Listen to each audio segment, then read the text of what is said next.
Well, there's been no official confirmation from anyone in the government or military or from the Prime Minister himself, although Israeli media is quoting some unofficial sources saying that it was just a delay of technicalities, but nothing really to be concerned about. Of course, this ceasefire, the negotiations that took weeks in the making, including several other countries. You had the US, which Prime Minister Benjamin Netanyahu thanked yesterday for their efforts in diplomatic pressure to ensure that this ceasefire happened. You have Qatar, that's been the main mediator with Hamas. All of these elements, there's a lot to the puzzle here. There's a lot that will, you've got two sides that are putting names together. You have two sides that are supposed to ratify this deal. And last night it was said, again, nothing confirmed, that the ratification from both sides hadn't happened. But then this morning, Israeli media had been reporting that the Israeli side had signed on it, but not so Hamas. So it's very difficult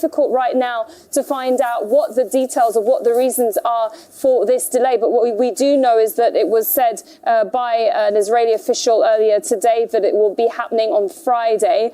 But of course, for those that are waiting, every minute matters for them. And that's the families of those held captive. They've this morning been airing their frustrations already on this delay. They said, as one person described it, that it's an emotional roller coaster for them, not knowing and then knowing, being told one thing and then being told another, saying that a lot of the information they're receiving is still coming from the media. And that's despite their calls for weeks on end, asking the government, asking the war cabinet to keep them in the loop. And in fact, Prime Minister Benjamin Netanyahu, in his quite a long speech overnight, had said that he would ensure that from now onwards, that they would always be informed on the latest involving this very delicate ceasefire in terms of bringing those that are held captive across. They have to go through Rafah crossing into Egypt, and then they will be brought, it seems, to Tel Aviv, with many of them being checked for medical purposes to ensure that they are fine. Another concern for them is that these women and children, the 50 captives that will be released, some of those children